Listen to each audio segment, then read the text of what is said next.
Welcome to EPA July 2025 third issue. This is Dr. Niraj Sharma.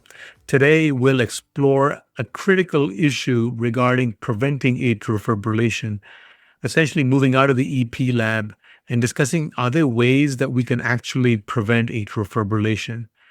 In this LinkedIn newsletter, I discussed 6 modifiable risk factors, and I tried also to dismiss the myth with regards coffee or caffeine intake. This AI narration of my LinkedIn newsletter has been vetted for clinical accuracy. So let's begin. Welcome to the deep dive. Today, we're tackling a really interesting pile of research on atrial fibrillation, or AF. We're digging into how lifestyle changes are, well, really shaking things up in AF management. Yeah, it's a big shift. The core question is, can simple things you do every day actually compete with, invasive procedures? Right. Compete or maybe even do better sometimes. Exactly. And we're moving beyond just fixing the short circuit electrically. We're looking at the foundations. Okay, so where do we start?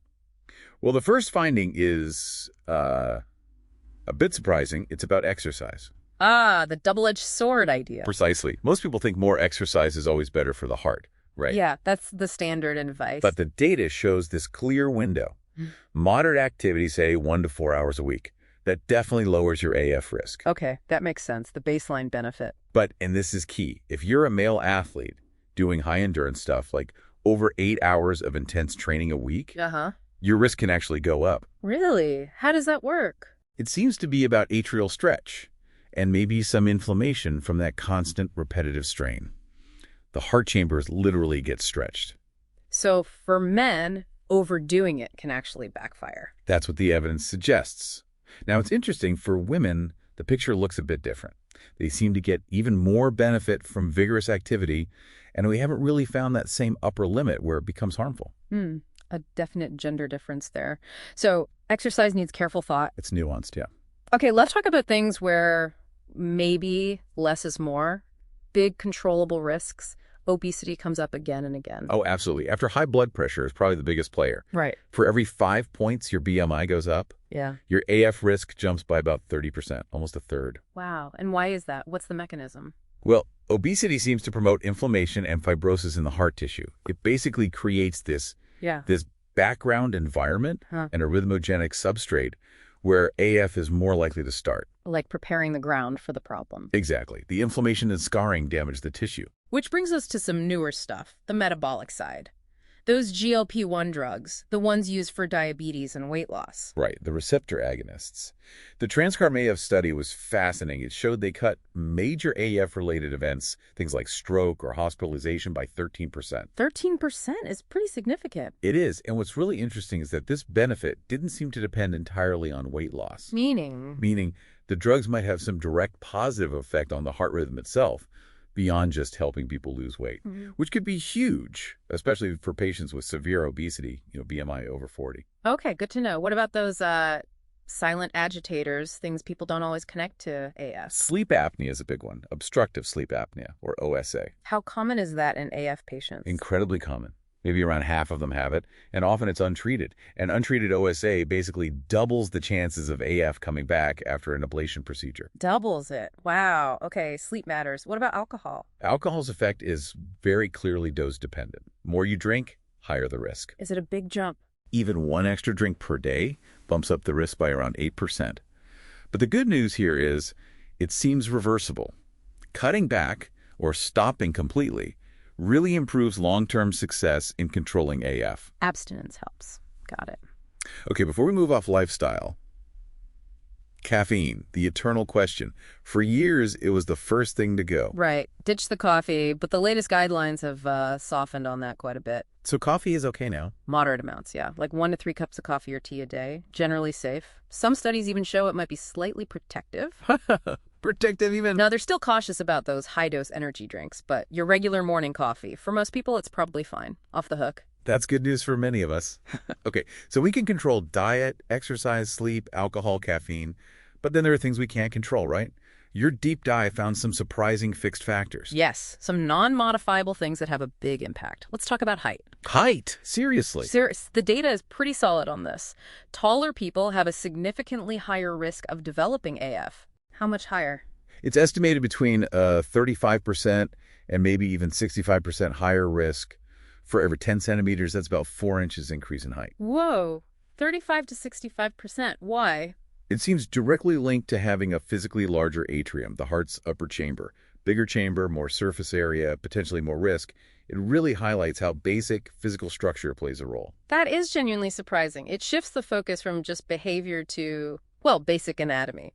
Okay, if height is one unavoidable factor, what's another physical marker like that? Resting heart rate, or RHR. Okay, but isn't lower usually better for heart rate? That's what we used to think, generally. But for AF risk, the relationship looks more like a J shape. A J shape, meaning? Meaning there seems to be an optimal range, a sort of sweet spot for resting heart rate, roughly between 68 and 80 beats per minute. And if your resting rate is outside that?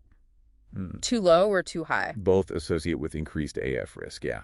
Rates below 68 or above 80 seem to correlate with higher incidence. Why would that be? It likely reflects some underlying issue with the autonomic nervous system, the system that regulates heart rate automatically.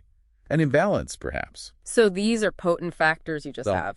Height, maybe your baseline heart rate zone, things you need to be aware of. Exactly. They argue for being vigilant, maybe screening earlier if you have these factors. Okay, so let's wrap this up. What's the big takeaway for you, the listener? It feels like AF management is really moving, well, outside the cath lab in some ways. It is. Meticulous lifestyle control is becoming central. Things like getting blood pressure consistently below 130/80, tight glucose control if you have diabetes. These are crucial. But it's also seeing AF not just as an electrical fault. Right? But as tied into metabolic health, mechanical factors like heart size, influenced by both your habits and your fixed biology, like height. It makes you think. If these strong, unavoidable factors like height or just aging itself mean we should screen more proactively, then here's a final thought for you. How far are we from really personalized risk scores? Models that could combine your genetics, your lifestyle data, and these physical measurements like height. To predict your AF risk years before you even have symptoms. Yeah. And what's the public health angle if, say, your genes or your height give you a 65% higher baseline risk? What do we do with that knowledge? That's the million-dollar question, isn't it? Lots to think about there.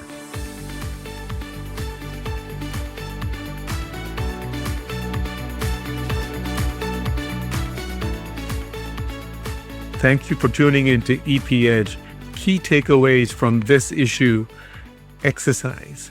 There seems to be an upper limit for exercise for men. Exercising beyond 8 hours may actually be detrimental and cause increased risk for AFib.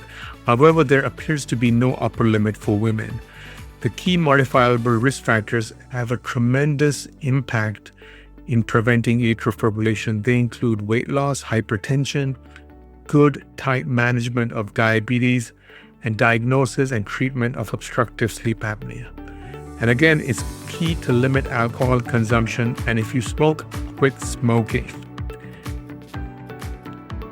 If there are more details with regards data sources, infographics, check out my LinkedIn newsletter, EPH. You can reach me via email at ephcast@gmail.com, or you can follow me on LinkedIn. Don't forget to follow or subscribe to EPH Podcast. This is Dr. Niraj Sharma. Bye for now.